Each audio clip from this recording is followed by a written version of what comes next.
Now we're going to talk about is the neuroaffective junction. What happens at the neuroaffective junction?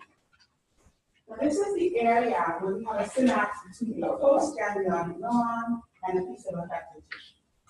And this can be cardiac muscle, smooth muscle, glands.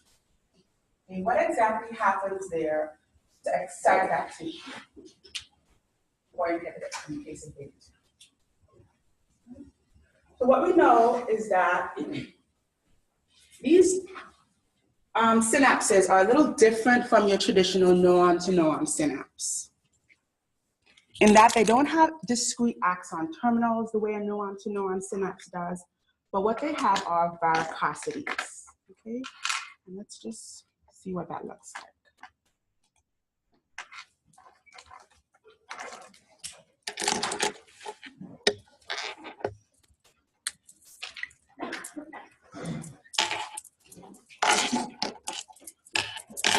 So we have our neuron. This is a postganglionic neuron.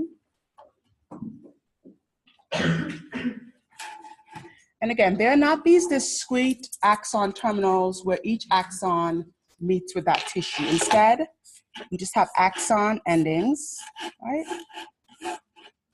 And they have varicosity. So there are some swellings along the ends of these axons. Okay, so instead of axon terminals, we have varicosities. These swellings are called varicosities. Right?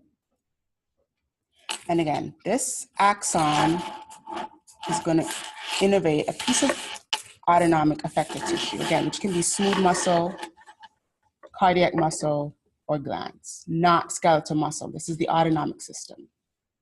Okay, so I'm going to put smooth muscle here. All right.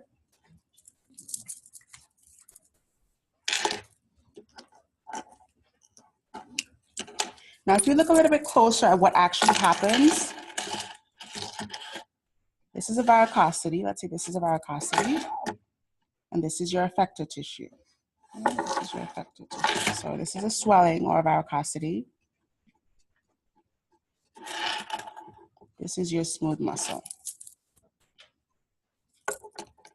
An action potential is going to be propagated along the length of this neuron, right?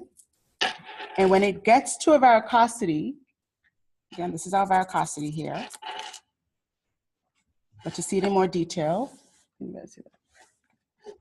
when the action potential gets to this varicosity, it is going to open up some calcium, some voltage-gated calcium channels here, and that is going to cause calcium to rush into this varicosity or this swelling.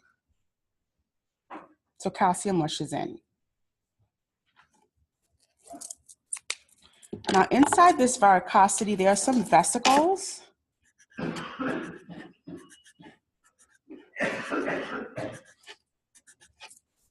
Which have our neurotransmitter. And I'll remind you, this is in the autonomic system. So if this is a postganglionic neuron in the sympathetic side, what's the neurotransmitter? Postganglionic, sympathetic. What's the neurotransmitter?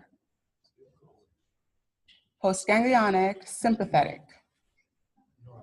Norepinephrine, right? If this is a postganglionic parasympathetic, what's the neurotransmitter? Acetylcholine. Perfect.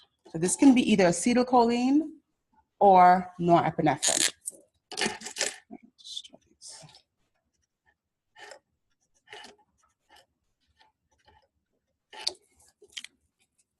Right. And again, these are in little tiny vesicles within this varicosity. So when an action potential reaches the varicosity, calcium rushes in, and this causes a process called exocytosis. And all that exocytosis means is that these vesicles are going to get close to the membrane and dump their contents into the neuroeffector junction. Okay?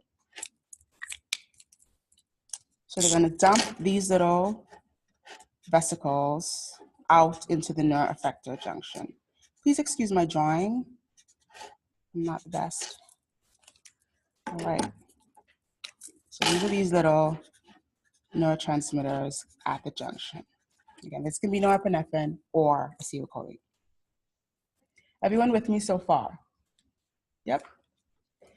Now this can go and bind to a receptor that's on the neuroeffector junction. That's on the tissue side. Again, this is a piece of smooth muscle. It's going to go and bind here on that smooth muscle.